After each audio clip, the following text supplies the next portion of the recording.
Indian film industry या यूं कहें कि पूरी दुनिया में आज तक न जाने कितने सिंगर्स हुए हैं जिन्हें सब पसंद करते हैं, पर कुछ ही हैं जिन्हें हम लेजेंड्स कहकर बुलाते हैं।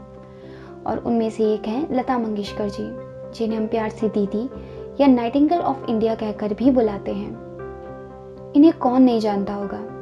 ऐसा कोई भी नहीं है जो इनकी मीठी और मखमली आवाज़ का कायल ना हो। लता मंगेशकर जी एक बहुत ही प्रतिष्ठित और उच्च कोटि की गायिका हैं।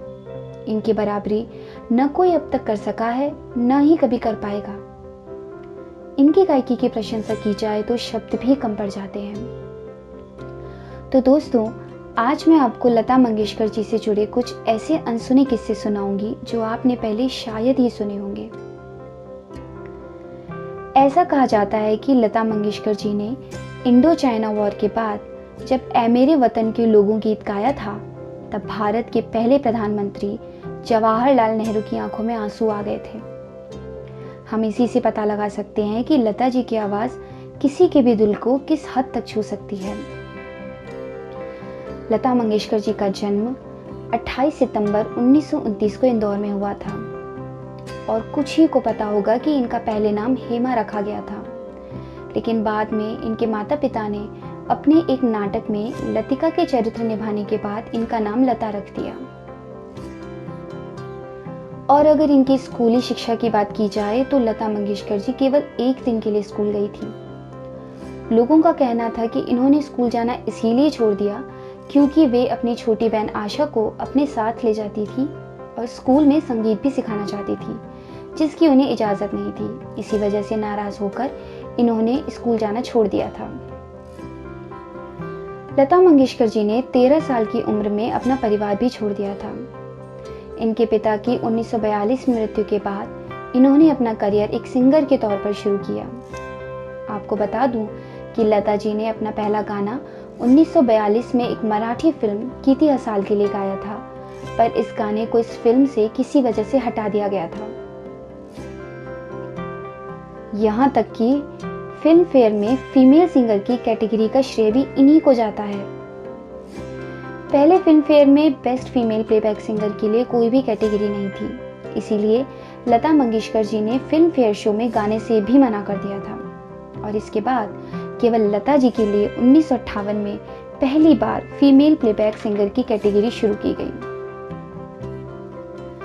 दोस्तों, लता जी सबकी पसंदीदा सिंगर हैं, लेकिन इनकी पसंदीदा गायक स्वर्गीय कुंदन लाल सहगल हैं।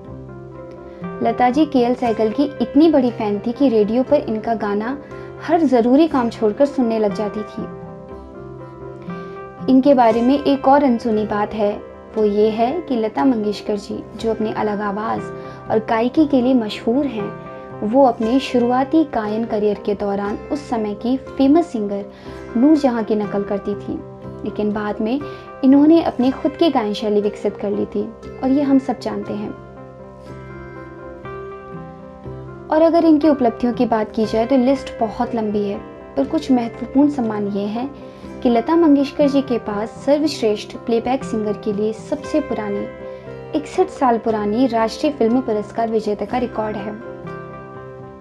और सम्मान की बात तो ये है कि 1974 में रॉयल अल्बर्ट हॉल लंदन में अपना गाना गाने वाली वो पहली भारतीय महिला बनी।